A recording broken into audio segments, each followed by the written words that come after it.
We're back. All right, this is the portion I've been waiting for. Yes, indeed. This is the Q&A session with the panel, with the college night. Here's what I'm going to do. I'm one of those, I let folks have the floor. I want all of my upperclassmen panel to introduce themselves, tell me what school that they're from, major, degrees, clubs that they're in, and if you have a brand or organization, tell us that. Whoever want to get started. I didn't hear what was said. What was said? All right, I said, hold on. Tell me what school that you're from. If all my upperclassmen panel for tonight, tell me what school that you're from, major, degrees, clubs and organizations that you in, if you have a brand, things like that. My name is Melania Rucker. I'm a junior. I am an early childhood education major. I graduated from A.L. Brown High School, and I'm a part of student activities at Livingstone.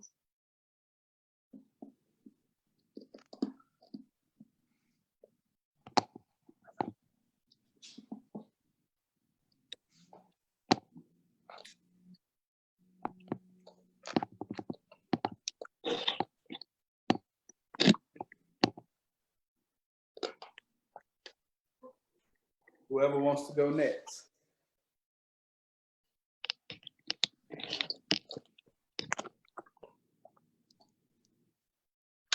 All right, well, I guess I'll so I attended NC State University. I got my bachelor's in political science from there, and I was a student representative for their SGA. I think that's about it. And recently I graduated from UNCG with my master's of arts in applied arts and science. And for them, I did a leadership program. I didn't really do student activities since I worked full time, but I'm excited to be here.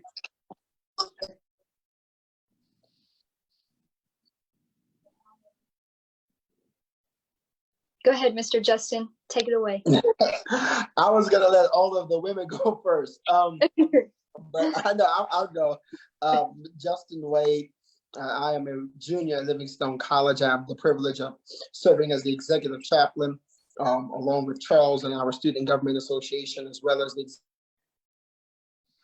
executive administrator for Campus Ministries, along with the president, and I also am the president of the Pre-Theologue program dedicated to helping and training young preachers and teachers for full-time ministry and life after college and what ministry would look like for them, as well as the secretary for Male Champions of Change. And I also am the CEO and founder of Justin E. Wade Ministries, and I'm an associate minister of the Greater Fellowship Missionary Baptist Church here in Charlotte, North Carolina. Okay, Yeah, Melanie. I was just gonna say, I forgot about Campus Ministries. I'm one of the singers for Campus Ministries as well.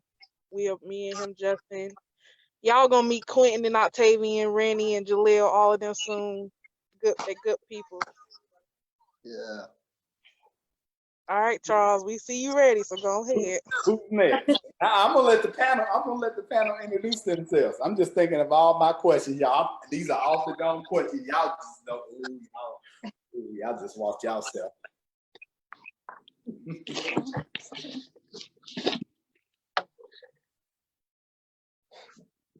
Whoever wants to go next from my panel. It's a toss-up between, I think, Jasmine and Michaela, if they're on the line on tonight. Amen.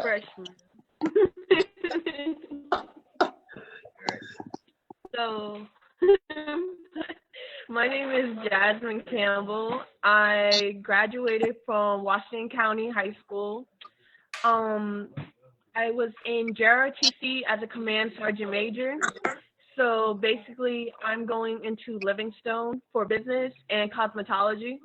And my dream that I'm basically trying to do is go to Africa to make my own hair product and skincare for African Americans, men and women, so that I could go and branch out my business in Africa and also in All right, Miss Jazzy. All right, I think I got one more person that just joined my panel. Can we please introduce ourselves? Tell me what your major, what school, your organizations, clubs, your brand, all of that. Of course, of course. Hi, Charles. Hi, everybody. Please excuse my camera for being off. I'm in the middle of an appointment, but really wanted to talk to you guys today. So my name is Nyla Rose Moore. I'm a rising junior sociology anthropology major, and I attend Spelman College. My postgraduate plans is to get a law degree. I'm not sure the university, but of course it'll be Black.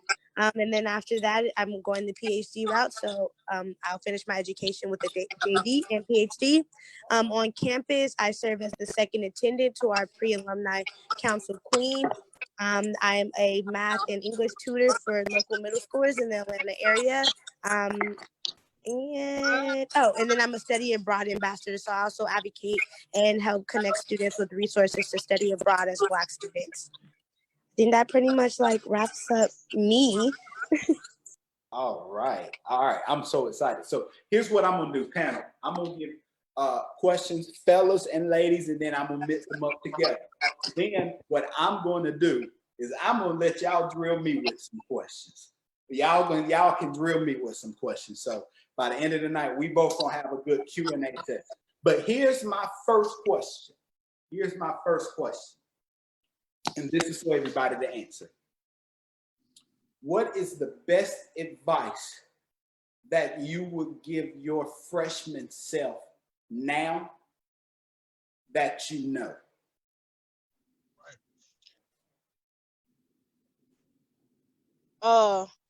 Can I go? Yeah, yep. What I would tell my freshman self and what I know now is to be who you are supposed to be.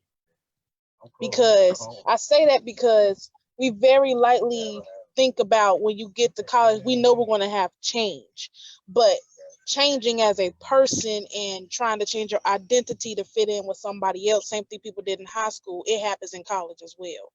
So that's what I would tell my freshman self. I love that. I think for me, I would tell my freshman self to experience. With that, I think as freshmen, we come in trying to have like our whole 4-year plan because people tell you the 4 years go by so fast, which they really do. And I think with that, we try to kind of map out, okay, well, I need to be involved in everything. I need to sign up for everything. I need to take as many classes as I need to do. And all of those are great objectives to have, but know that these 4 years are just a small amount of your time. And so if you don't experience them in undergrad, you always have a grad chapter, you have law school. So these experiences are not limited to these 4 years in particular. And for me personally, I would have valued more time getting to know the people that I was actually going to school with, knowing them as people, getting to experience the city that I'm in, getting to experience different personalities, because you also learn in those moments too when you get to experience people for who they are, because they also teach you by them being themselves. So you also learn outside of the classroom.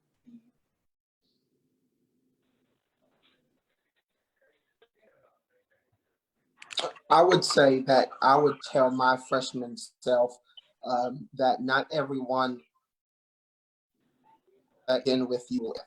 I think that it's important in networking and in making connections and in forming friendships that you discern what is going to be profitable, what will be mutually beneficial. Sometimes I think when you come into college, you depending if you're an extrovert, you will adapt to a lot of environments and will want to be friends with everyone who you think is friendly, only to discover that there are those who are in your circle just to drain you, rather than it being mutual and that you pour into them and they pour back into you. So I would tell my freshman self to be mindful of those relationships. And also I would tell myself that you have time to develop and to hone your craft and to hone your skill and whatever it is you do, that you have time. If God permits, you'll live a long life. And don't be so in a rush to get through. And I believe it was Nyla who just talked about it. Don't be in a rush just to get through, but rather be faithful where you are, hone and develop and work on your craft where you are, knowing that you're going to have a steady pace ahead of you, and you're going to have more doors and more opportunities ahead of you. That's what I would say to myself.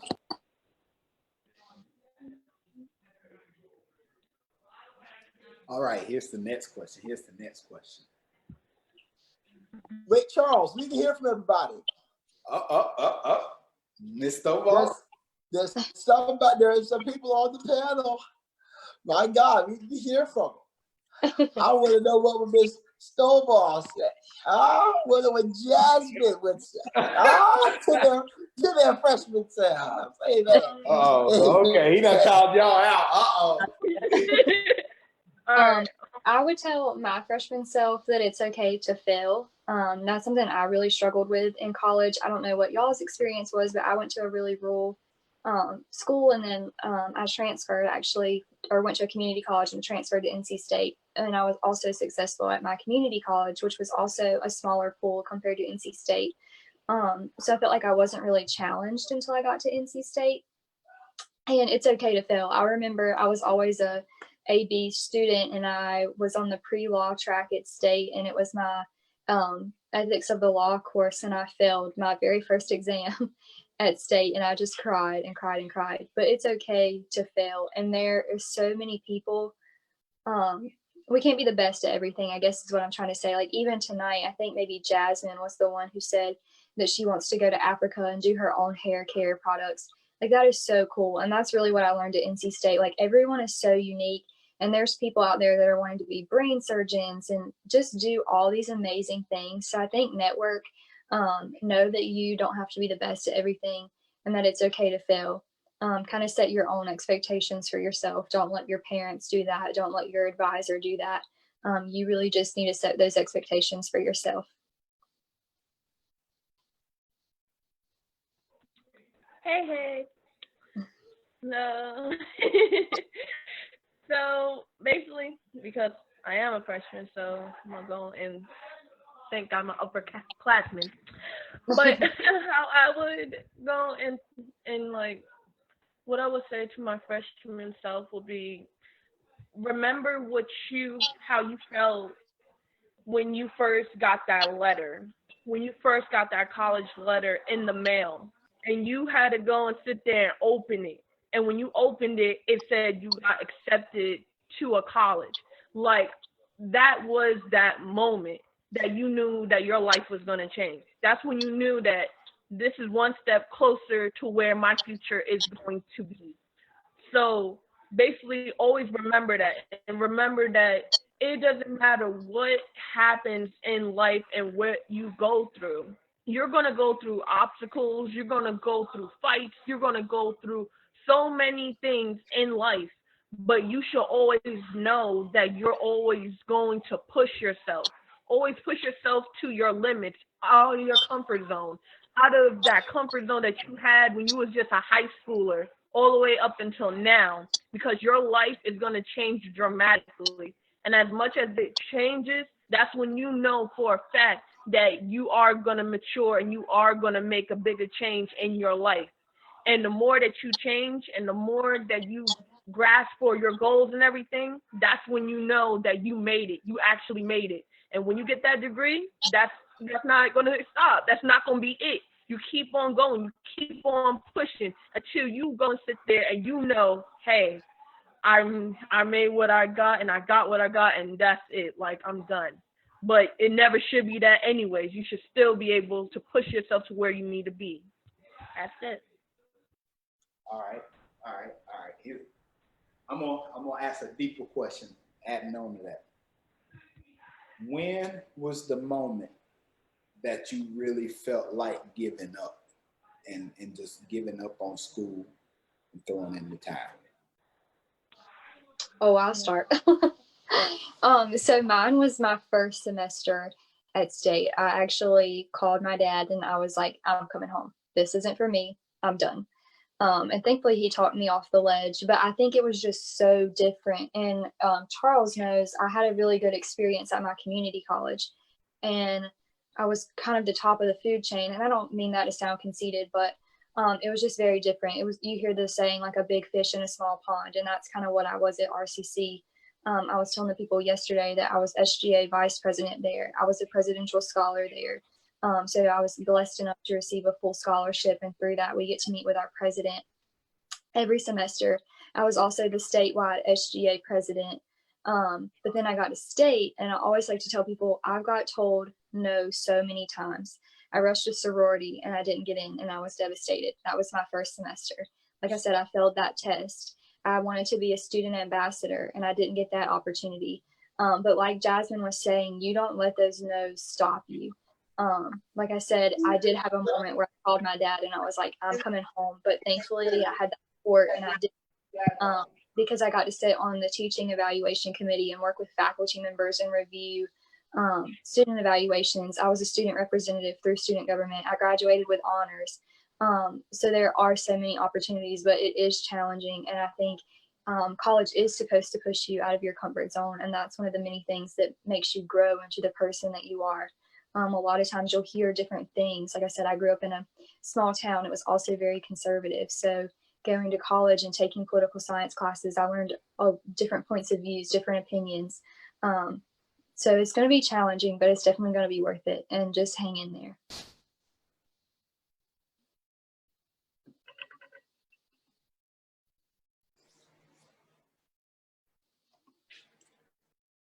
Who's next?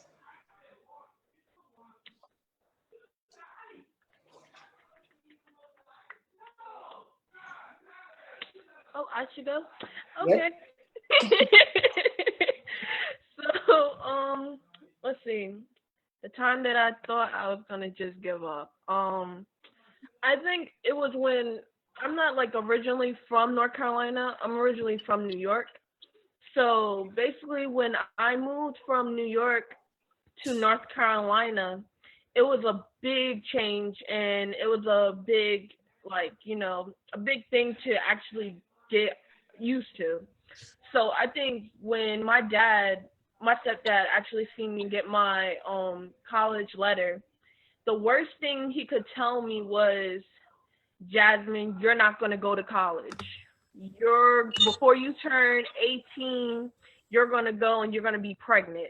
Or, oh, you're going to go and just get your GED. Like, he was really saying stuff to really put me down. Like, things you would never think that your parent would actually go and tell you. He was telling me.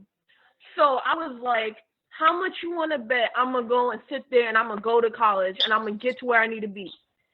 Believe this or not, he went and said, I bet you $100. So what I did was that I used that motivation, because I was like, oh, $100, that's going to be right in my pocket. So I pushed myself.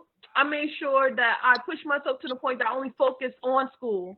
Then I was hustling by doing side hustles, because I knew that at that time I couldn't work because I was helping my mom out at home. So I was like, I'm going to go and do hair. I'm going to learn how to do hair. I'm going to learn how to help boys that don't know how to grow out their hair, do natural treatments in their hair so their hair could grow. Like, do certain stuff like that. And once I started doing that, started gaining money, started gaining knowledge. And then after that, I went and I started going and getting my degree. I mean, not my degree, but my diploma. Can I pause you for a second? Yeah. You see this right here? Oh, my bad, y'all. Okay, this is a Q&A. Okay, baby, it's been there for a long time.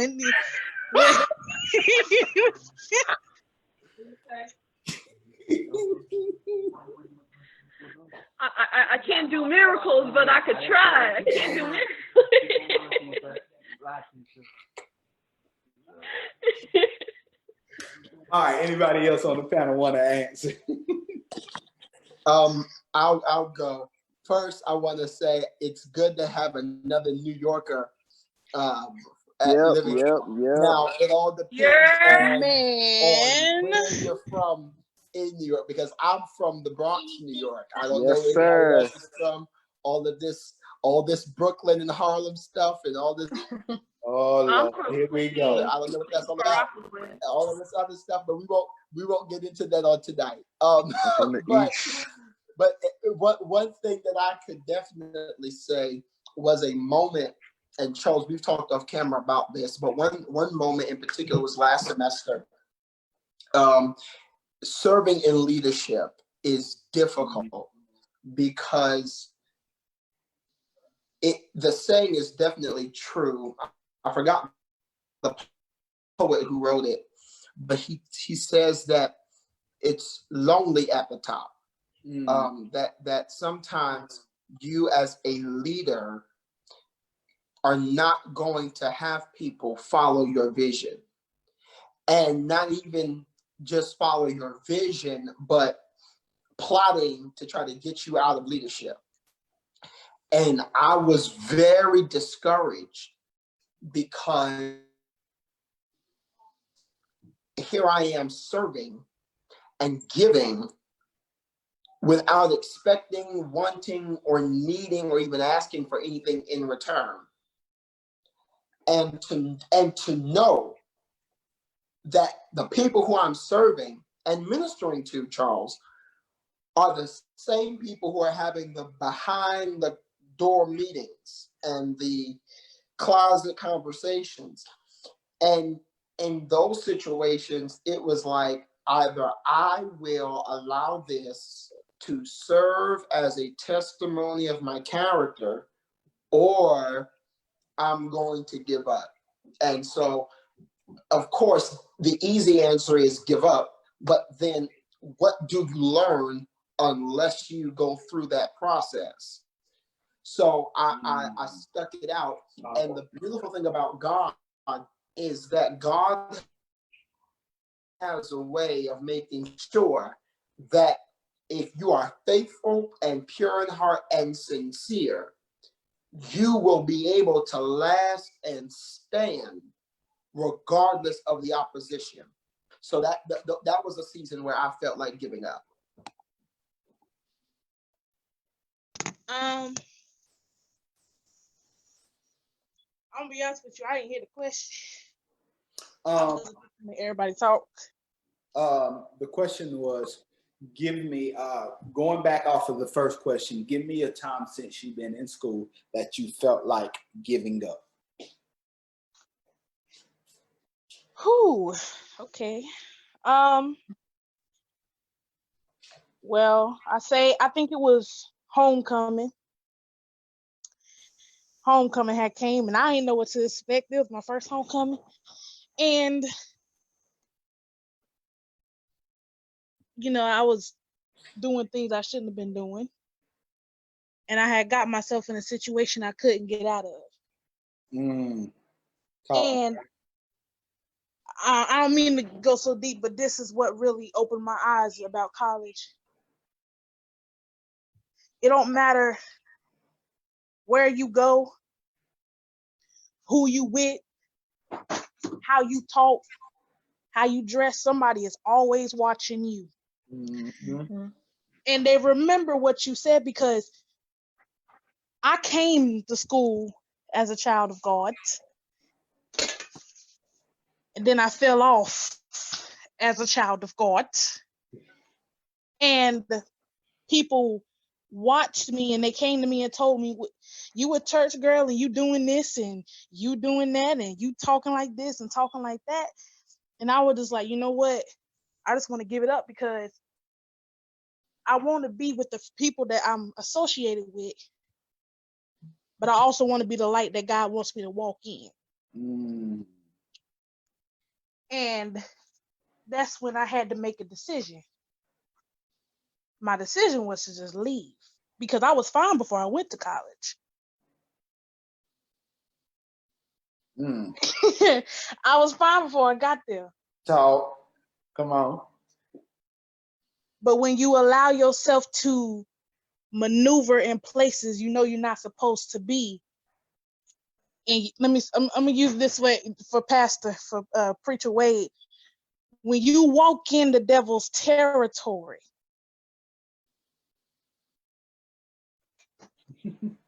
you better have every weapon that you think you can have.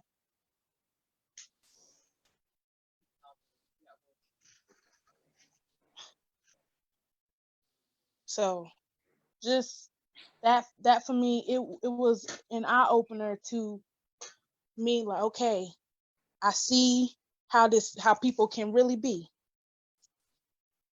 And I had to make a decision to get my mind right. And what Charles was saying in the beginning about going to class, that was one of them. Because I did not go. I would sleep that alarm rang at 7:30, miss the cab, wake up about 10 o'clock, say I got 2 more classes, I'll make it. Okay. All righty. Anybody else want to go, or do y'all want to move on to the next question? Because this question, it's about to get hot now. I'm ready. All right. Let's do it. All right, freshmen, I really need y'all to listen this time. So my freshmen, I don't want y'all to answer this one. This is strictly for my upperclassmen here.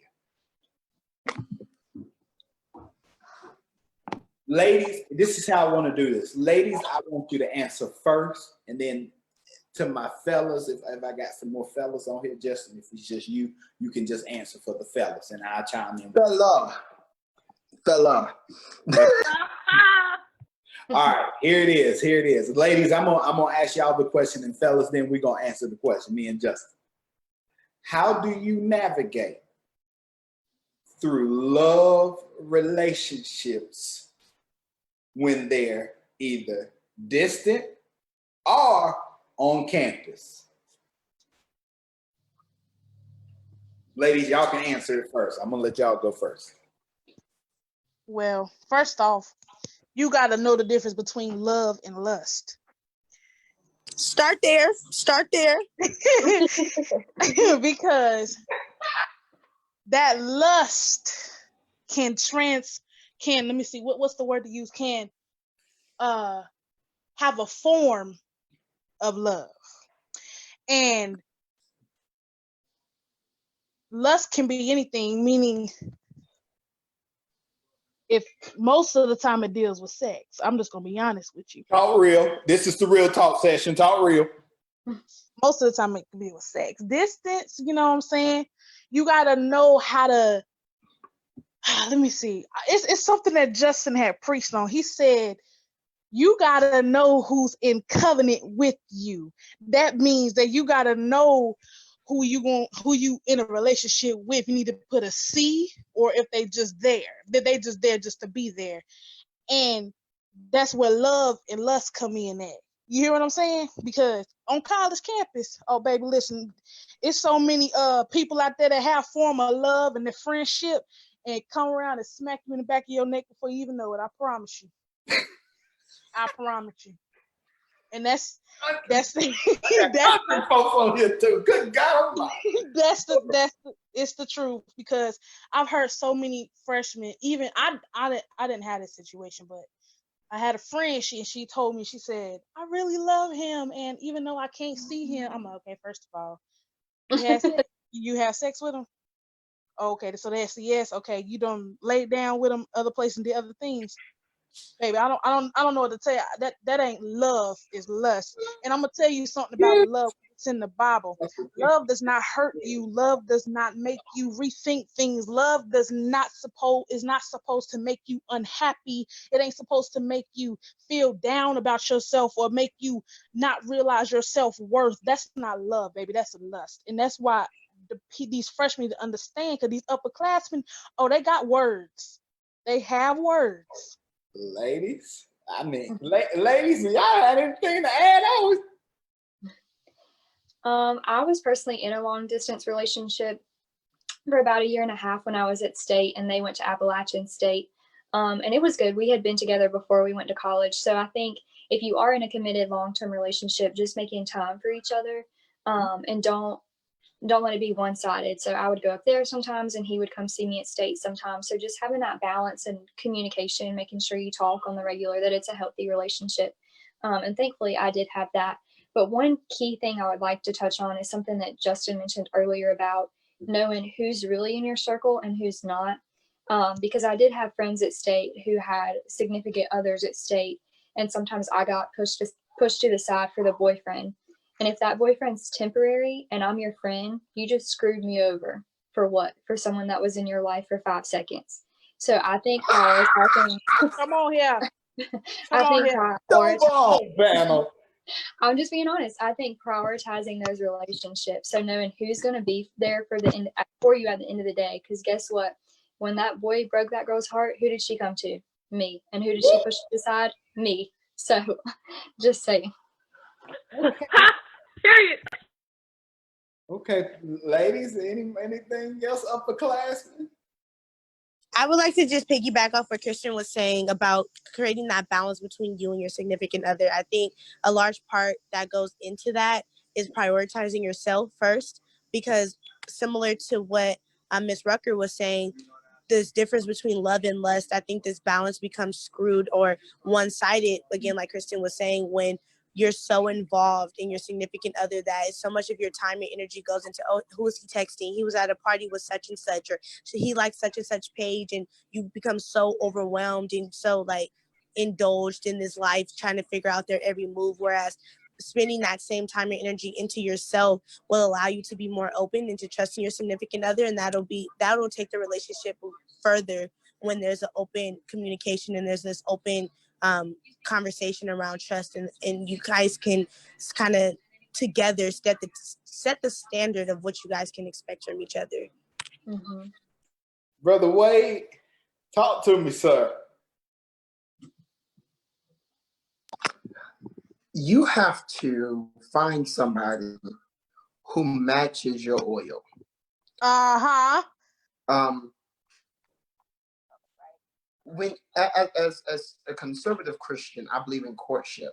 So I believe that if a person reaches an age in their life, they are on the dating scene, then that individual needs to be with somebody with the intent of taking the next step. After a period and after a season of being with each other, learning each other, understanding each other for a significant amount of time. And while you are in college, if that person cannot help you or assist you be you, with knowing that there are going to be sacrifices that they are going to have to make, then that's not the person for you. There comes a point where you're going to have to realize that no, we may not have movie night, but we're going to have study night. That you have to be All right, you right there. Those adjustments. You see what I'm saying? So that and Charles, Charles, you're gonna catch what I say. You know what I got? You understand? You have to. Savannah and I have this balance in our relationship that while we are together, that's us. But while we are apart, we should be taking that time to build each other individually, so that when we come back together, I don't have to build you, but I come to you already built. I'm just simply there to assist if something in the building is broken. So you should not be, let me not preach, God. Let me not preach. You right there. You right there. Come on with it. You right there. Come on, Justin. Relationship where you're building somebody. Like I can't make you. I can only be there to complete the project that you are, right? So you have to know that the person who you're with, if they don't understand where you're going to have to take some time to build, And if they're always using your tools to build them, but don't want you to be where you need to be, Mm-hmm. that's going to be a problem. And don't date somebody without no goal. There needs to be a vision. There needs to be some Oh, form sir. of a plan. Like, and I get on brothers for this because we have to be intentional, right? That there's got to be, you have to want this young lady to be with you, not just so y'all can do whatever y'all want to do this outside of scripture, but don't waste people's time. Don't waste people's energy. If you're unsure, don't give the persona of certainty. Be honest about how unsure you are or how uncertain you are, so that you are not breaking somebody's heart who may be certain about you. And then also, and I'm gonna be quiet because Charles, I can go there. Don't spend your time Come on, minister. waiting on somebody's mate, and God already has a yes for you. If somebody is undecided about you that you want, but there's another individual who knows that they can help you and assist you and who wants you to help and aid and assist them, don't turn that down because somebody has you in the reserved section. Whoop. Be willing to just will for your life, to be with somebody that's going to help you be a better you. All right. Charles, I would like to add something too, if that's okay. Go ahead. This isn't specifically about significant other relationships, but this would probably be the biggest piece of advice I could give to freshmen. Just stay true to yourself and know your values. Don't feel peer pressured. All my friends had a Tinder, but I didn't feel like that was me, so I didn't download a Tinder. I'm a very social person, so I like to go to parties, but if there's drugs and alcohol there, I know that that's not me, so I don't feel pressured to do the drugs or get blackout drunk with my friends. So just know that it's okay. Like, you can still be your own person and stay true to your values. I think that's the most important thing I would tell a freshman.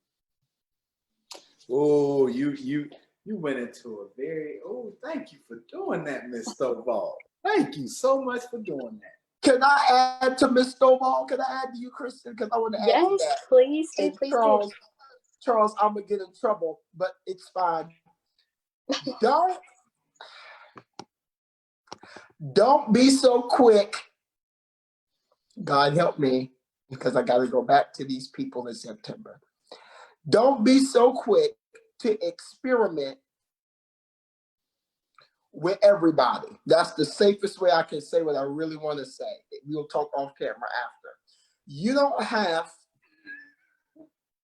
to give yourself over to any and everybody as a consummation that you're in a relationship. Sean Covey has this book out.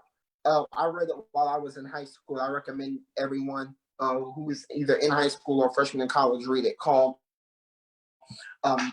Successful Habits for Teens. And he takes a Christian conservative perspective that sex is reserved for covenant and union. And Stovall, you dealt with it, that peer pressure, and when he talks about it, to want to be intimate with somebody as a way of consummating the relationship without covenant is seen and is expressed in a lot of young relationships, and especially in college. You don't have to give into that. If you're not comfortable doing that, if you know those are not the values that were instilled and taught to you, you don't have to be so quick to say, well, since I'm with this person, we might as well. No. The body is the temple. You don't have to give your temple away to every individual who says, I like you, or who says, I want to be with you, or who says you can throw a football well, or you can speak well. No, be willing to have a higher standard for yourself, understanding and knowing. I know we live in this age where everybody says we're sexual beings, or more than just sexual beings, we're spiritual beings having a physical experience. Be willing to hold yourself up to a standard that says, I know who I am and I know my worth, and I know I'm not going to, nor do I have to cave into the peer pressure that relationships that deal with, boyfriend and girlfriend. I don't have to get into that peer pressure of doing something. Ooh, okay. So y'all done got me to transition to another question. This and freshmen, I don't want you to answer this from this either. This is really all right. Upperclassmen, we're getting deep into this. I know freshmen, I'm sorry. I love y'all. We getting deep into this. So we talked about understanding your foundation and your platform and your values. How do you hold on to that when something look good? Let's just keep it real. The boy, the girl may look good. The liquor, the drugs may look good. How do you hone in and say, no, I'm not, because of my standards, values, where I come from? How do you say no when it looks good? And we know when something looks good. Well, Talk to him, Olivia. Talk to him. Talk to him, Olivia. Talk to him. Livingstone got a lot of things that look good. And I'm just gonna tell you now, child. I'm gonna just sit down. All seriousness, I don't know about anybody else, but I know I was raised in the church, but I never understood it. And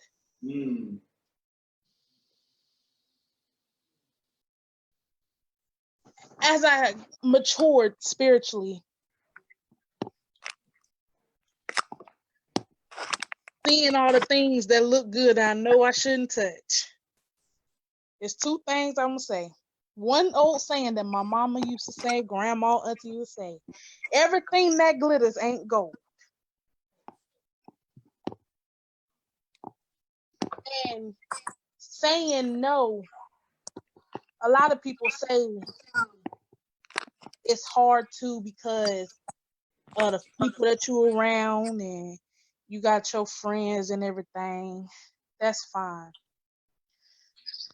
But if you know who you are in God and you hide his word in your heart, it shouldn't be no problem saying no. Because somewhere in the Bible, I don't know where, but somewhere in the Bible it says, I'm going to just quote it, you don't have to sin. That's what it says over there in John. And there it is. Then I knew it was in a book. I didn't know which one, but I knew it was in a book. But then 1 John, beloved, that's what he said. And when Jesus said that, you don't have to do it. You have a choice. He gave us a choice. He gave us free will, meaning we have a choice. You have a choice whether to go touch that stove and you know it's hot and your mama told you not to touch it because it was hot. Talk, sister. And I'm gonna be them on Livingstone. It's on campus and college in general. You got to stand firm in who you are and know who you are. And if you know you're not gonna settle for less of what's given to you, then I don't know if I said it right. If you're not going to settle for less and your standards are going to stay where they are, then that's for you. Because shouldn't nobody, no man or woman should make you lower your standards. Now, Charles, you talk about saying no. You said saying no to what? To stuff that just look good. You know when something on a college campus look good, upperclassmen. Come Run. on. Run. That's all I can tell you, because the ones that look good be the ones that got it.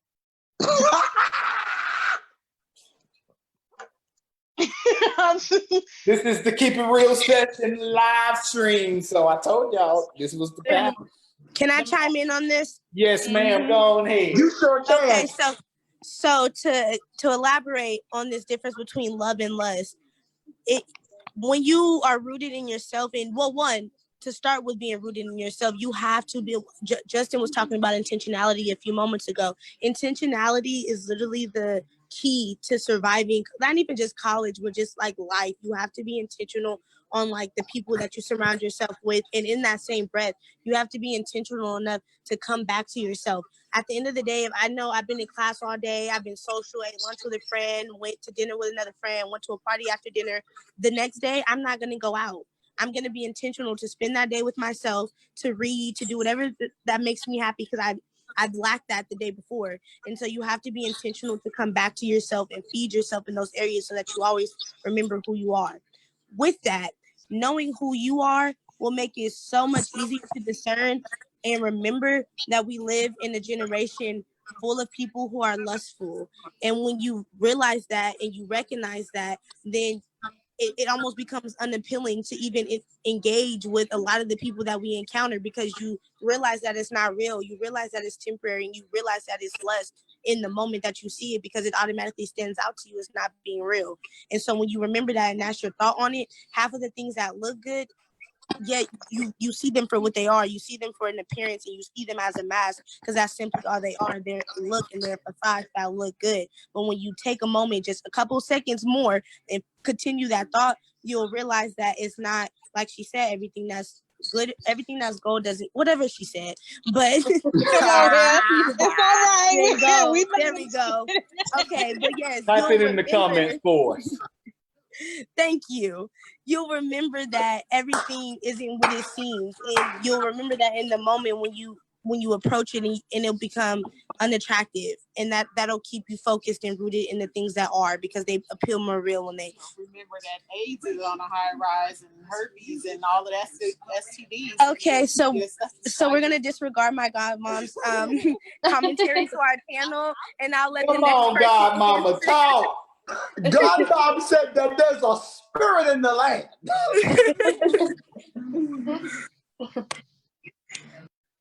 Ms. Stovall, would you like to add to this?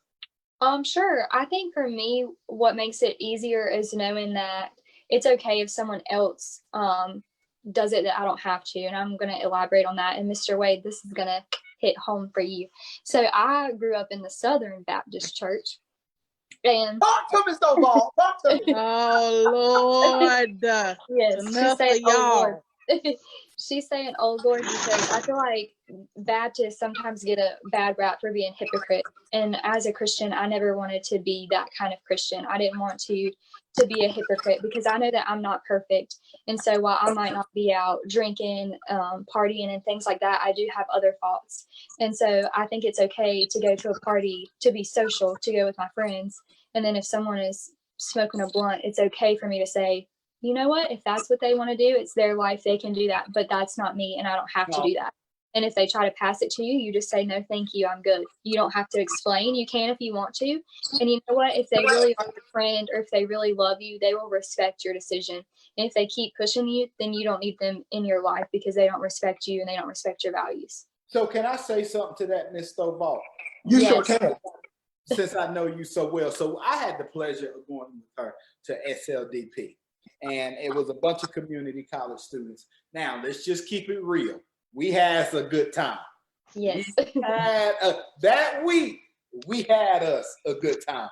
Let me just say, community college students, we knows how to have a good time. Let me just say for the record, there were some things that we were doing, and I can say, validate for this. Ms. Stovall, she said no. We asked, she definitely said no. So I can validate for that. She will say no if she does not do it. Brother Wade, I know you got something to add on to this. Come on, Brother Wade. Talk to us, sir. Well, Lord help us. You feel like preacher. Come on. Well, let me say this. What makes it? I believe you had asked what makes it easy to say no. What makes it easy to say no for me is simple.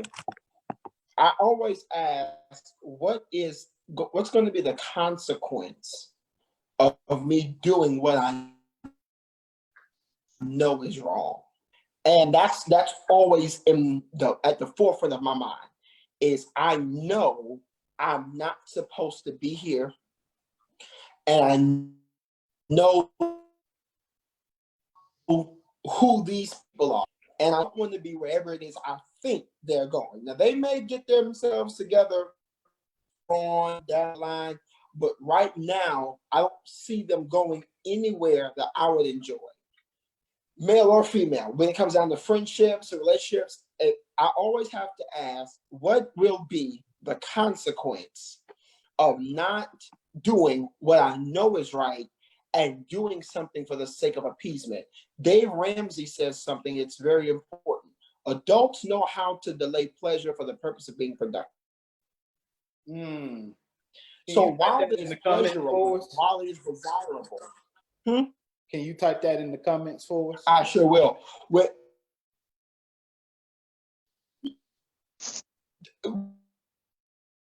When you are ahead, when you have a good time, it's going to enjoy yourself. But you have to remember who your father is. You have to remember who you are and what it is you are called to do. And does this fun activity, is this something that people in my field of work that I look up to, is this, I'm a member of the gospel, right? So I'm going to have fun. Of course I do. I love having fun. I enjoy myself. After this panel, I'm going to binge watch on Netflix, right?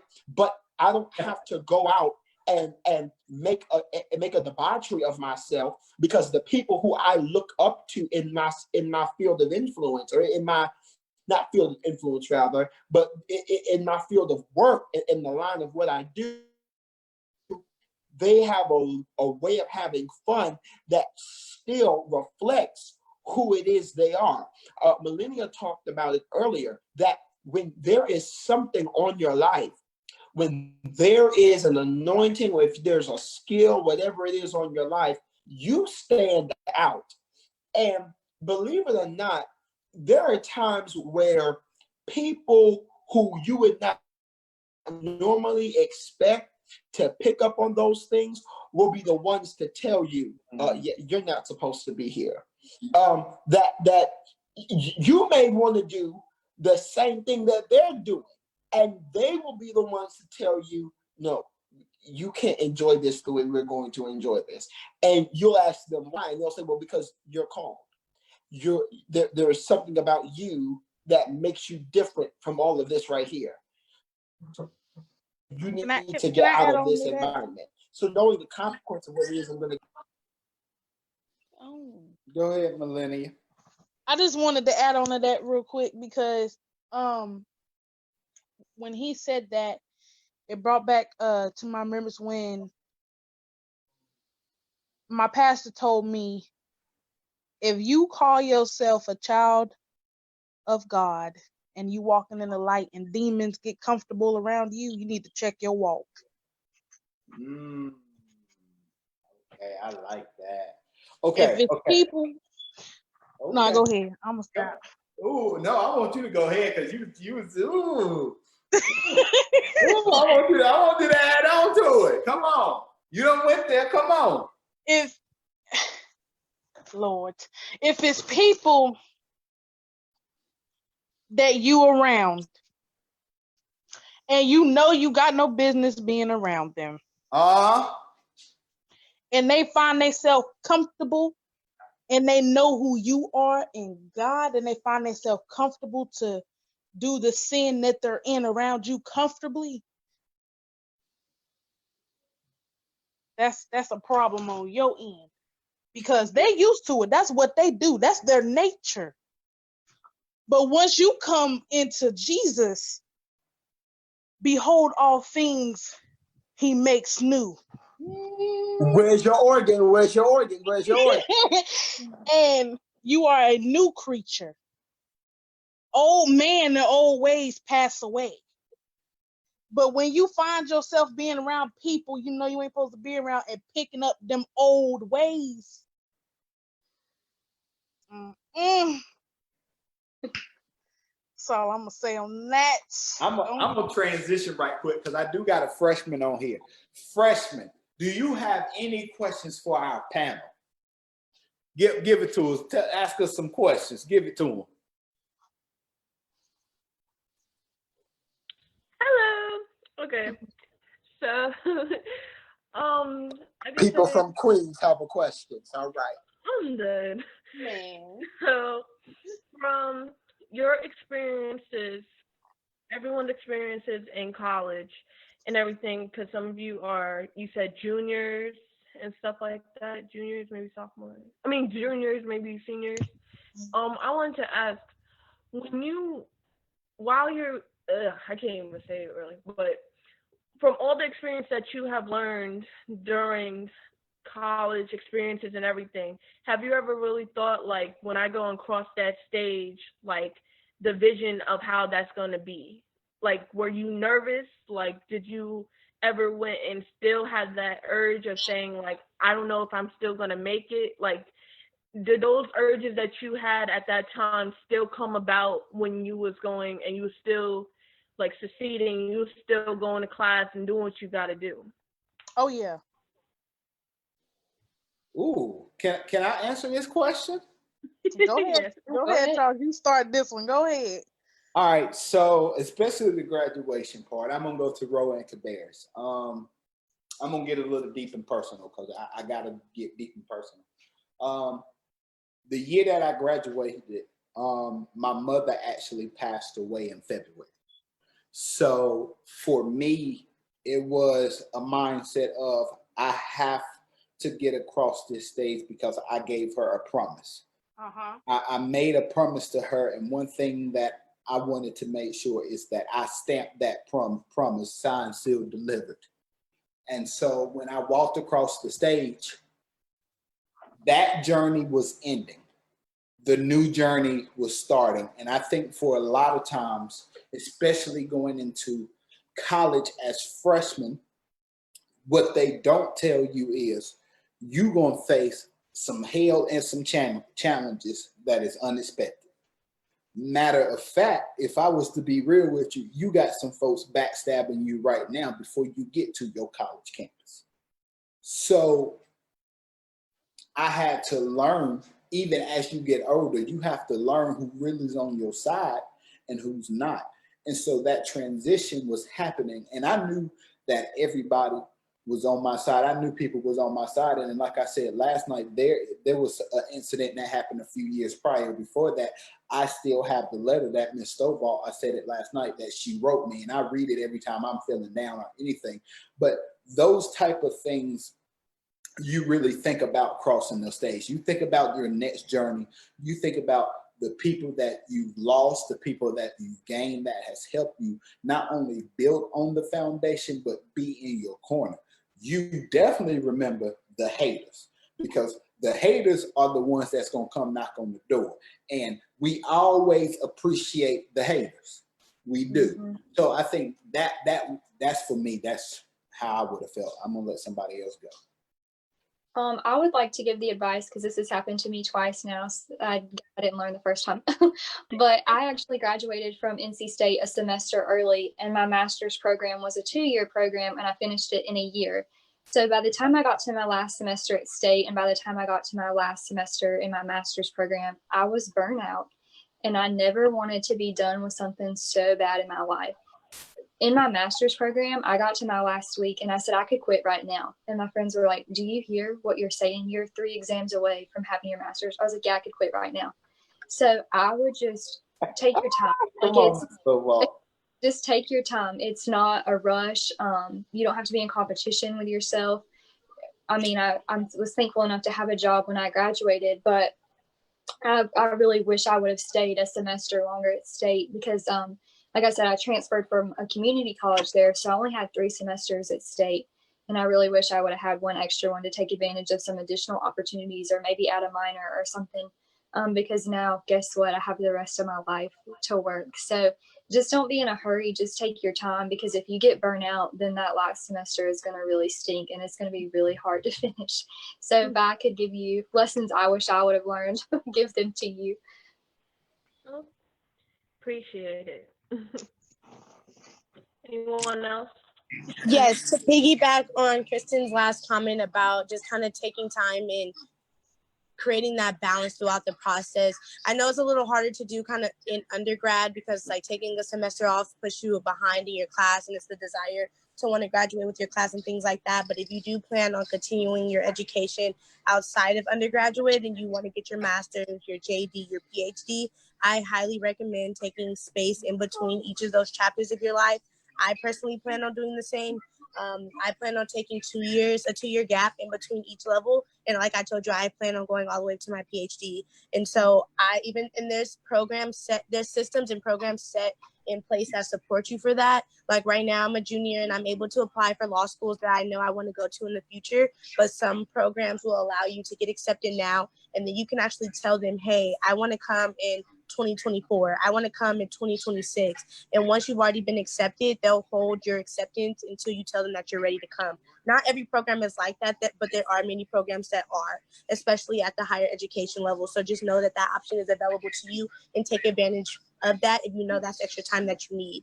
And so, like I said, I plan on applying to schools now, but going 2 years after I graduate because I plan to travel. I want to do a fellowship just to experience, like Kristen was saying, this possibility of getting burnt out. Kristen's not the only one with that experience. Like people that I know who've graduated with my school say like, I do not want to do this anymore. And it sucks because you've come so far and you get so close. But just think about it. We've been in school since we were 3. If you get your master's, you're 24, 25. You've been in school for 22 years of your life. Like that's a long time for anybody to do anything. So take that into account to realize that this reality, yes, school benefits your life, but your mental health and like life in itself is also worth experiencing. So take that time, go travel, do nothing if you want to. If you just want to work in your community for a minute and say, hey, I don't want to do school, that's perfectly fine. Don't fall into the stereotypes that you'll like, people will look down on you. Hey, I took a break, or I'll be older than the rest of the people in my class when I do go back. None of that matters because at that point, everyone's an adult. You see people, there's people that's 50 years old, 40 years old, who already started their career going back to school. So at that point, there's a variety of different ages at the same level as you. So that doesn't matter either. So definitely prioritize you, yourself, your experiences, and your mental health. If y'all have not seen this video, you definitely need to. I think a lot of you would really enjoy it because it's a little spiritual clip as well. But I'm not sure the name of the video, but just go to like YouTube and type in valedictorian 6 second. And it's this guy who became valedictorian of his high school. And he's talking about how he worked and worked and worked to become this valedictorian. And then guess what? It was a title. He was recognized. And then what? All he had worked for was gone in 5 seconds. Because he just had that 5 seconds of recognition. And he goes on to talk about his spiritual journey too. And I really like that video because sometimes I think people want to be the SGA president, or they want to graduate with honors, or they want to be the valedictorian. But why do you want to be those things? Is it because of a title? And if so, then you're probably doing it for the wrong reasons. But also make sure you have time for yourself, have those experiences, go study abroad, go do a service trip. Like those are such unique opportunities for a much cheaper price that you could do as a college student. So don't, like I said, it's just not a race. Just take advantage of all that you can when you're in college because you only get that experience once.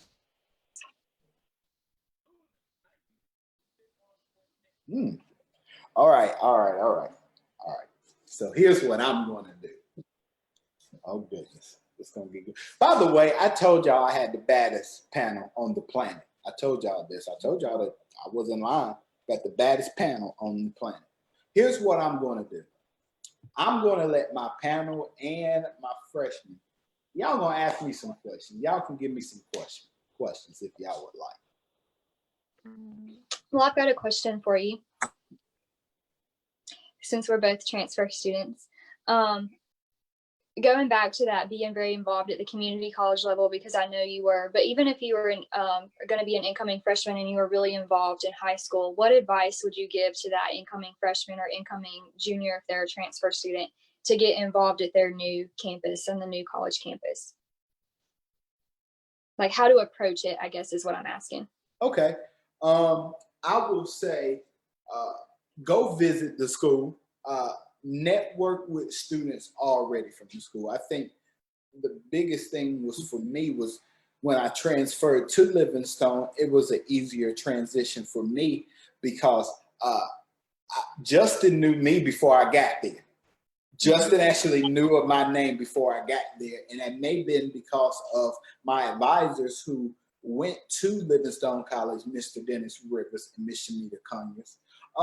So be able to have those small connections, and even if you're transferring and don't know nobody that went to the institution, get somebody in a circle. One thing about social media can be a good thing, and social media can take you to hell. and I have to say it like that. You gonna go to hell, talk Charles. So it can take you to hell. But here's why social media can help you. Because we have this thing called networking on social media. Put your school on there. If you know you transferring, like I know you missed over, you probably said, okay, I'm transferring to North Carolina State. Let me get on Instagram. Let me get on Facebook. Let me say I'm going to North Carolina State. Let me find some people that's going. Mm-hmm. Let me get some. Now I have a connection circle. So when you get there, you don't look lost.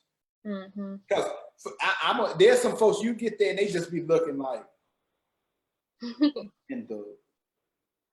And even at the community college level, I'm just gonna keep it real. You see, folks, I love where our SGA office was. Because the beginning of the semester, I would get folks, you know where this classroom is? And they just be so confused. And I just love it because they don't understand. This is comedy for me when my day is stressful later on in the day.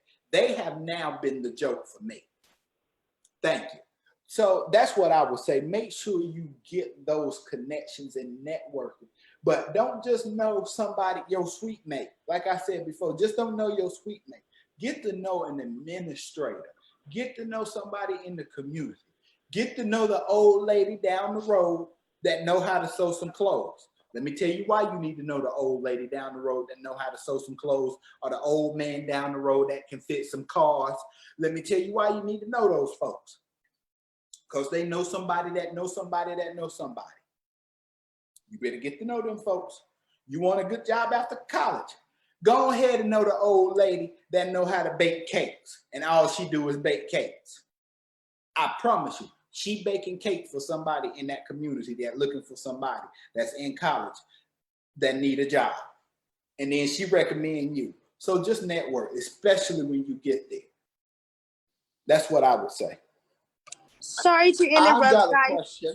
I only had an hour, so I just wanted to excuse myself, but say that it was a pleasure meeting all of you guys, and I loved all of your feedback. I wish everyone the best of luck as they continue their journeys for whatever that looks like. Freshmen, you're finishing, you're continuing, you're done. I just hope that life continues to treat you guys well. Be safe. COVID's real. I'll Stay reach out to protected. you. Get Thank you tested. so much. Get tested, y'all. I will see you guys later. I'll talk to you guys another time. Have a good night, guys. All righty. Thank you. Of course. Bye. See ya. Charles, I've got a question for you, man. Yes, sir.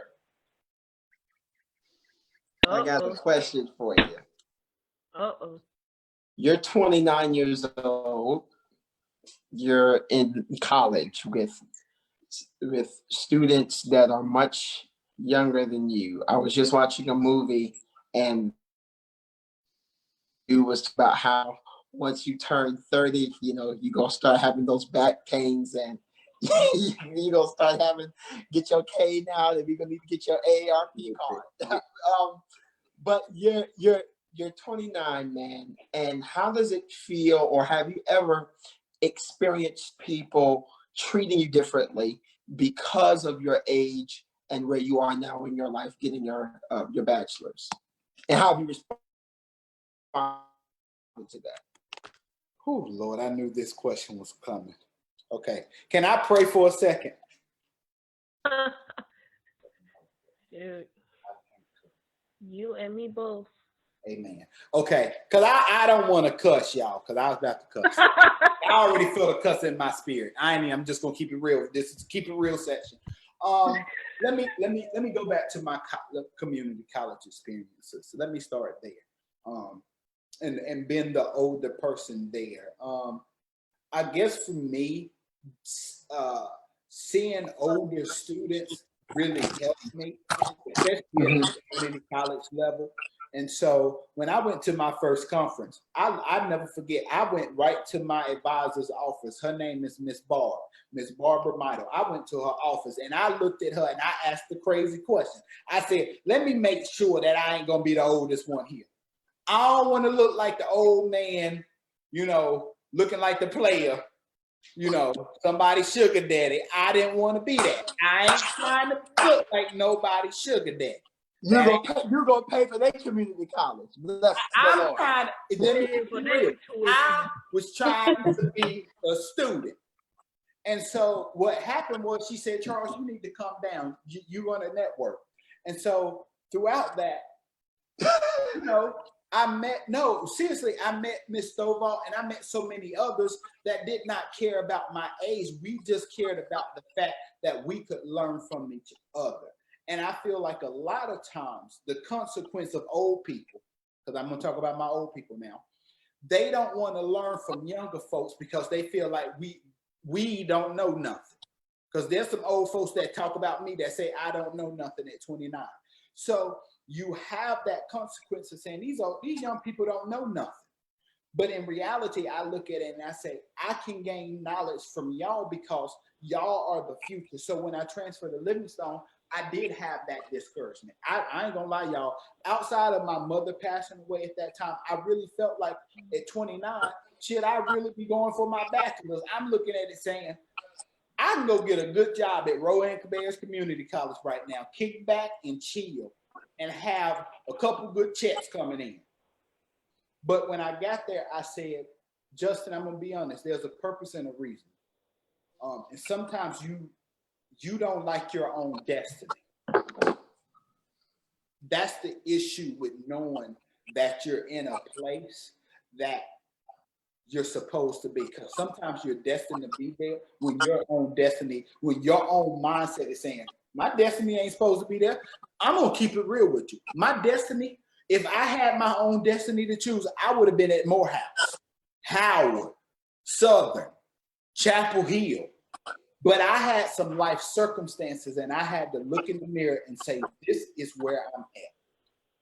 Where can I go? That's gonna help mold me. And Livingstone College was the best place for me to go.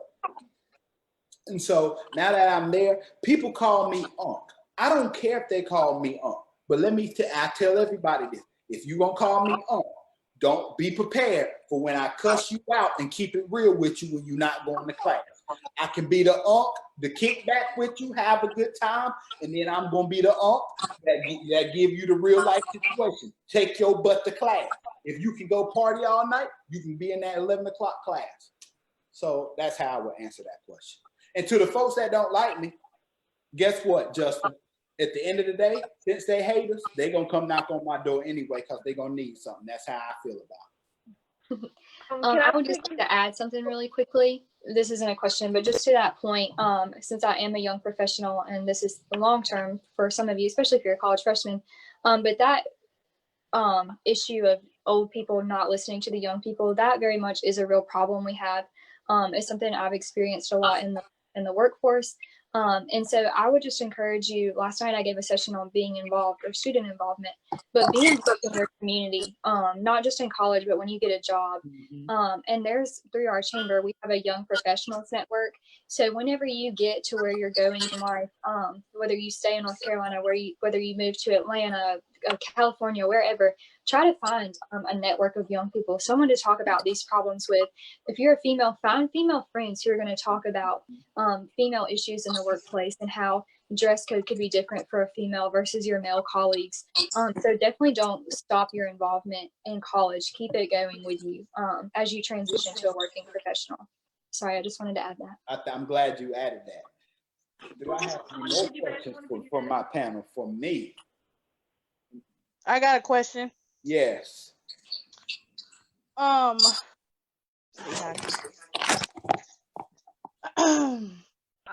what do you think?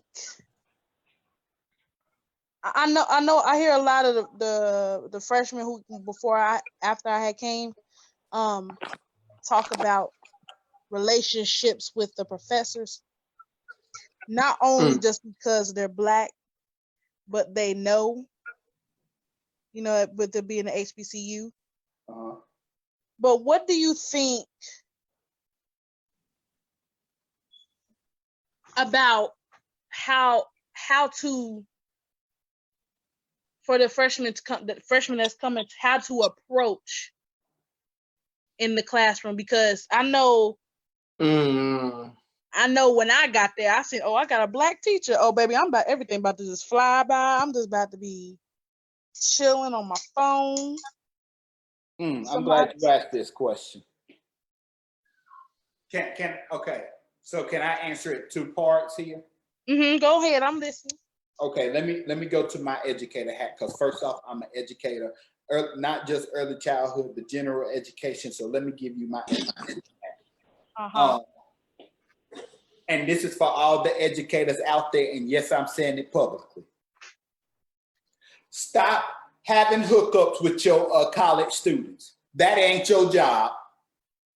Lord. Yes, I said it publicly. If you want to block me, delete me, troll me if you want to, guess what? You getting a good check to give that child an education. You are not getting a good check to sleep with them in the bed. Let me just say that for all my educators out there. And yes, I said it publicly. If you don't like it, come holler at me. I'm glad to talk about it.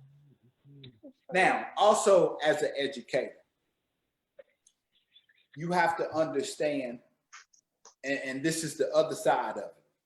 Yes, some of your students gonna look good. They gonna be fine, drop top, hair slicked back, all of that, can dress. But you have to know, as a professional, you can't mix business with pleasure. If you was the boss of your company, okay, for some of them, they would be sleeping with your secretary. Would you really be sleeping with your secretary? We have to, these are professional platforms. And for professors to leave the professional platform of the classroom and take it sexual, now we have a problem. Now let me go to the student. To my fellas, I'm gonna talk to my fellas first. Can y'all please come to class looking like you somebody, please and thank you. If you come to class with your pants hanging down, big clothes on, looking like you just got done at the gym, looking like you don't know what you're supposed to be wearing, I need you to go dress professional. I don't need your butt hanging out. I don't need ladies seeing what your swag is downstairs because you done got on some tight stuff and everything. I need you to come to class ready to learn. Because if that professor is looking at you like that, because ladies, to all my ladies professors that say, "Oh, we don't look at them fellas," that's a daggone lie. I know some of y'all be looking at some of them football players and basketball players. Let's just keep it real. This is the keep it real session. Y'all get mad at me if you want to. But for real, it's a professional setting. But to my ladies, I got nieces, I got younger nieces, so I get on them too. So y'all can't even get mad at me because they get mad at me already for saying this. You ain't gotta show everything. You don't need to wear leggings, and I need to see what Victoria's Secret you got on.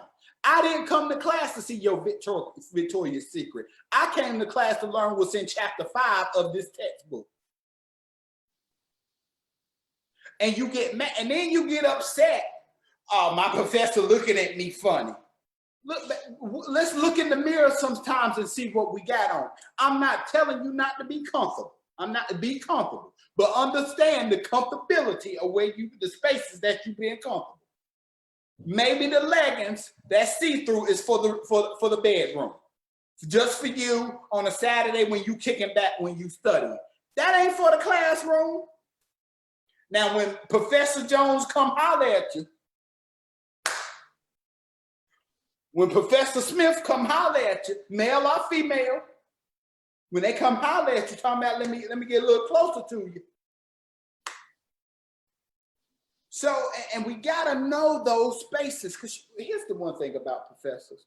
Please, freshmen, if you don't take nothing from this, take this. Your professor may have a business, be the CEO, know people that are the CEOs and the bosses of companies. If you come into class, should I say it like this, Charles? Say it like it. If you come into class looking a hot mess, looking like got bonnets all over your head, bedroom slipper with thoughts on it, got pajama pants that don't even match, and you talking about you want a good degree and a job. You won't get the degree, but let me tell you what you ain't gonna get. You ain't gonna get the good job. Because let me tell you what that professor gonna say better. They came to class with bedroom clothes on and with a bonnet on. Come on here. Let me ask you, let me tell you what's gonna happen. You come to my job with a bonnet on and bedroom slippers. You Talk about it. So quick, you ain't even gonna make it to your office. You gonna make it right to the door. I'm gonna write the pink slip so quick, you just gonna look at your office while it's getting clean. Jesus will. Can I add on to that real quick? Talking about the whole bonnet situation. I get you got classes early in the morning and stuff like that, but it all goes back to people are watching you. So how you go out, it matters, because if you saying that you got a reputation and you got this title, stuff like that, and you know this person and know that person, and you going out looking like you going to Walmart to get some milk and cereal, then that's a problem. And I'm gonna tell you this: teachers will kick you out. They won't even let you come in the class. Because I will be the professor to do it. They won't let you come in the classroom with slippers, pajama pants, a bonnet, head wrap, scarves, none of that, because it's not professional. If you saying that you want to have a business position and you want to be professional, you got to dress professional. You got to dress for success. The way that's what they say.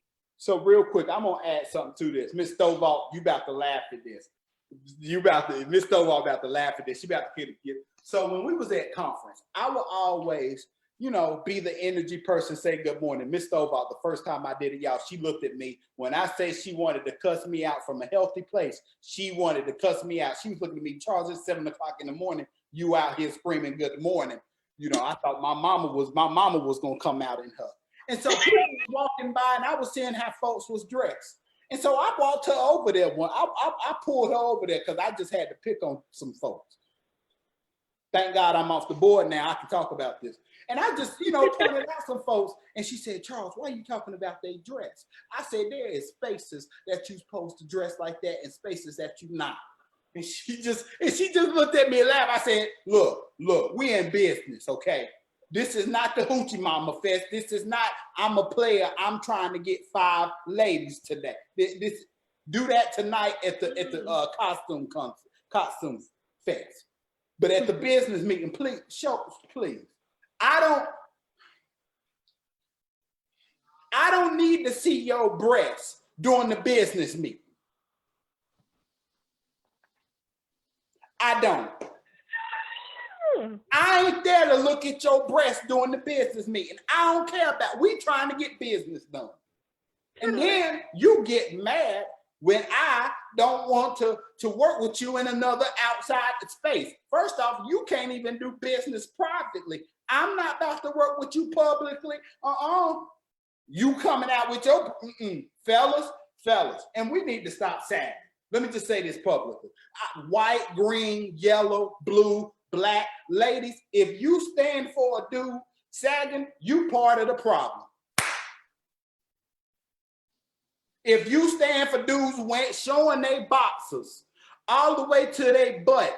And they look like, let me just say for a sidebar, gangsters don't look like that. If you want to know what a gangster, original gangster look like that, I need you to go look at the 1965 gangsters. They had suits and ties on. They was dressed to a T. Can you get you some brothers that's dressed to a T, please? Those are real gangsters.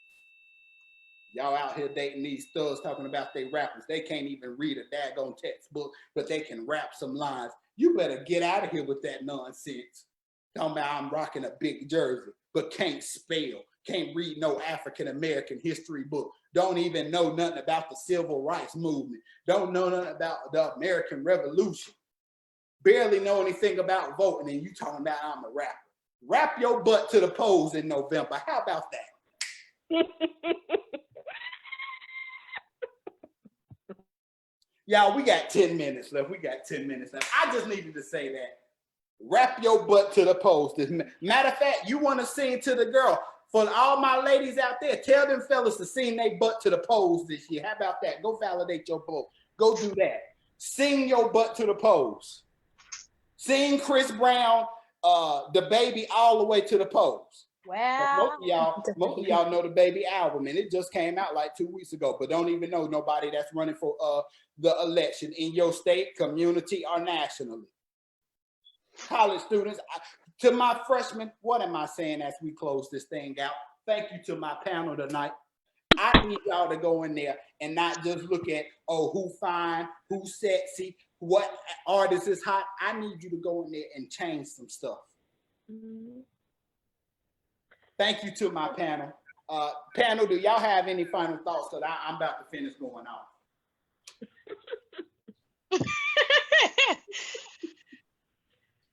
I want to what's it called? Well, it's so late to piggyback on it now, but when you were talking about age and everything else, when I moved from New York all the way to North Carolina, they basically pushed me back because of the grades. Like they said that they had a different grade limit or whatnot. Yeah, so that's North Carolina. Sorry. Yeah, so about cuss. I graduated in the age of 19. And now I just turned 20.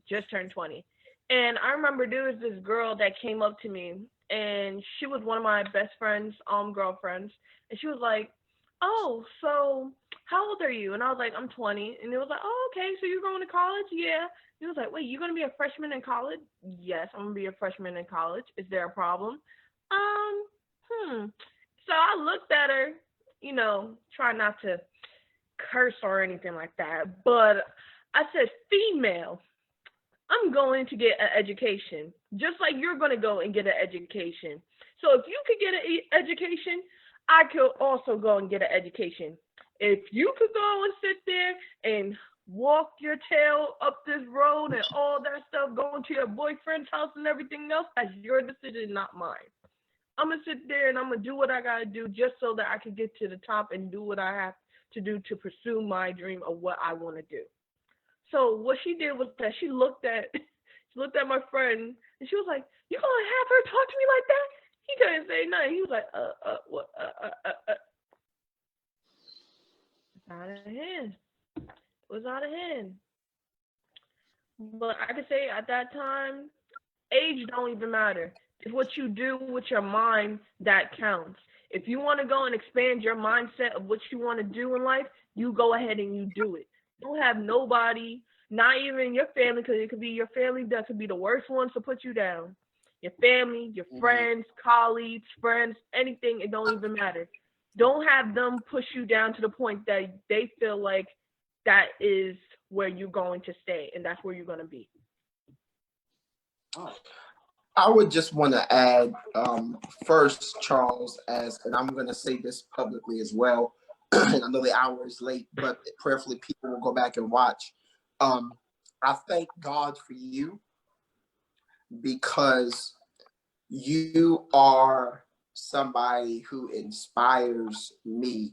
I remember watching you for the first time on campus. And the reason why I use the word watching is because when you first meet Charles in person, and Krista, you know this, when you Yes. first meet Charles in person, you are not just meeting him, you are experiencing Charles. Yes. Right. It is a Charles experience, as was illustrated for us tonight. But Charles, I thank God for you because of your willingness to plan and to put together something that is beyond the benefit of just yourself. And I'm not one to cry, but I am very full because we had planned the conference in April. Mm-hmm. And I was looking forward to it. I had told you about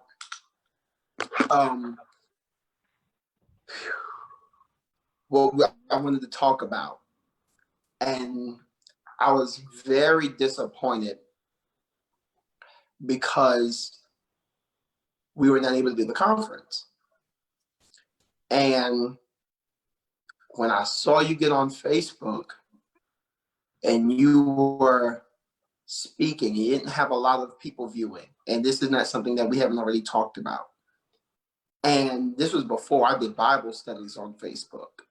And I said, Charles is pouring out of his heart and is pouring out of his soul. And he's not getting a lot of traction. Like, what are people not? And then you see a lot of people watching foolishness. And it's like, here you have a brother who is pouring out, and it's like the 6,000 that's watching foolishness can be on here gaining and gleaning, but I never saw you discouraged. You never talked or complained about the lack of viewership. And then as the weeks went by, there was at one point where we had 30 people on there. And the same Charles who was speaking, and I consider what you do ministry. So the same Charles who was ministering to people at 2 to 4 is the same guy at 30 and 40 and 50 people. I thank God for your consistency, for your growth, for your transparency, for your willingness to empower. I am humbled to be connected to you, and to have someone like you in my corner, because another part of our story, in our brotherhood, is that you had also met me at a very low place in my life. And it was very, very, very difficult to discern who was encouraging you versus who was simply saying stuff because they like you. And we were outside, and I was in a suit, and you were in a polo with jeans. And you ministered to me that changed the trajectory of my mindset for the rest of sophomore year. And had we not had that conversation, it would have been very difficult for me to continue on that sophomore year. I thank God for you, bro. And that comes from a very sincere place. I truly, you ask my mother, you ask Savannah, I talk about you and a lot of my friends all the time. But Charles, I tremendously appreciate what you do. And I told you before, and I'll have to sign off because I have a few other phone calls to make tonight. But as I told you before, you inspired me to start taking my ministry live. And I didn't know how it was going to go, but you have served as a mentor and as a friend in how you're doing what you're doing. So that's all. I have nothing else. I thank God for this panel. Jasmine, you crazy. Kristen Stovall, it's a pleasure to have made your acquaintance and prayerfully to continue to talk. Millennia, you already know. So I thank God for all of you. And you know, feel free to reach me at any time. I'm an extrovert, so I don't mind making your acquaintance.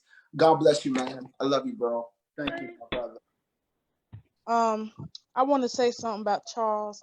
I remember you was talking about it. You came to me talk about I need you to sing this song for the conference. I need you to get your singers together so y'all can have this song. I want you to do this song. And I'm just like, what is this conference about, child? We ain't nobody gonna come to it. Cause it's hard to get stuff through them students' heads.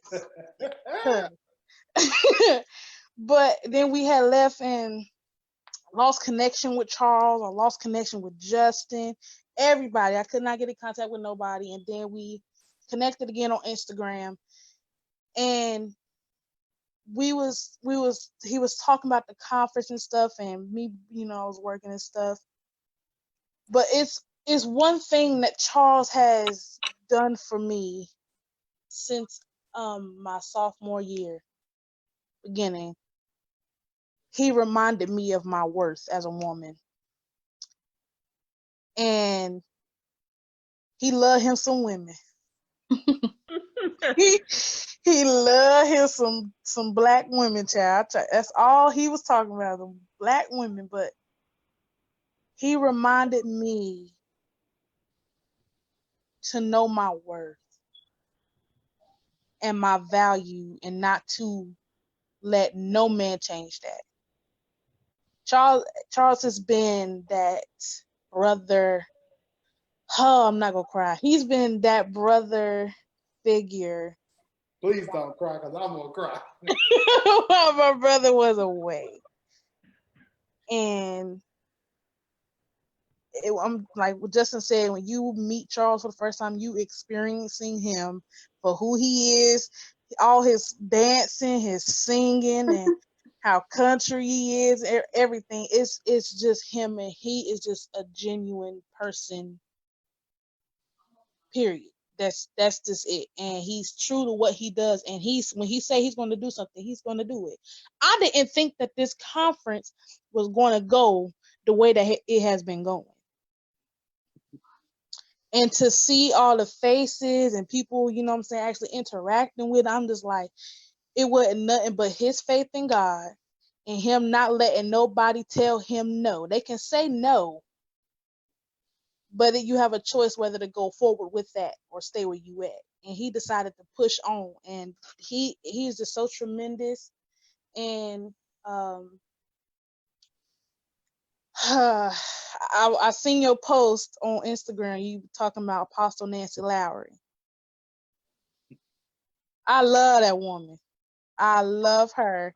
And if she can get a chance to get into this conference, you should have talked to Auntie. I talked to Auntie.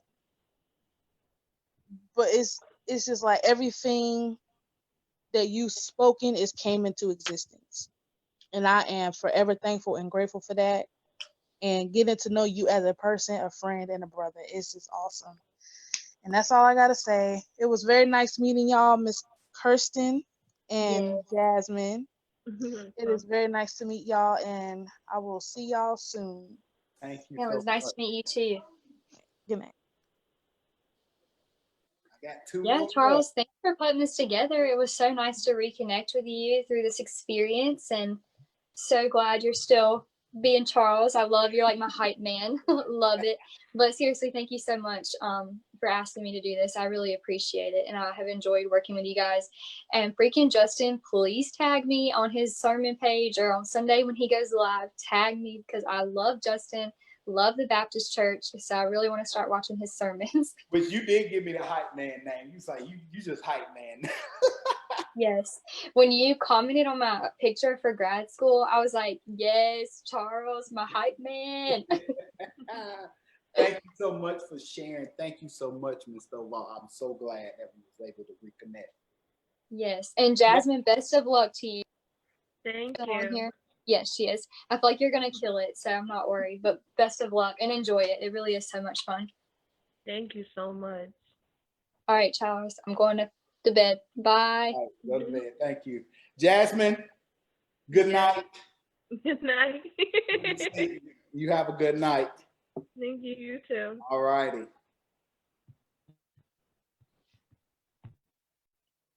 Y'all, that is it. I'm done. I'm going to eat. I'm going to get something to eat. I ain't eating at home because I deserve something to eat from somewhere else. So I'm going to get something to eat. I don't know where. Thank you to the best panel that I could ask for. Y'all know what it is. I am the life out of the stone. It is your boy. It's your boy signing off. The Vibes Conference. That's it. Join me tomorrow night for Guest Speaker Friday. I got a good guest speaker in line for you. He is a chef from Livingstone College. So Livingstone College people, please join us for Guest Speaker Friday at 7 p.m. tomorrow on Facebook Live. But like I said, I'm signing off. It's your boy, Charles. But y'all know when I'm on the mic, when I'm at the conference, when I got the vibes, when I got the panel, it's just a young man telling his story. Y'all, I'm out. Y'all be good.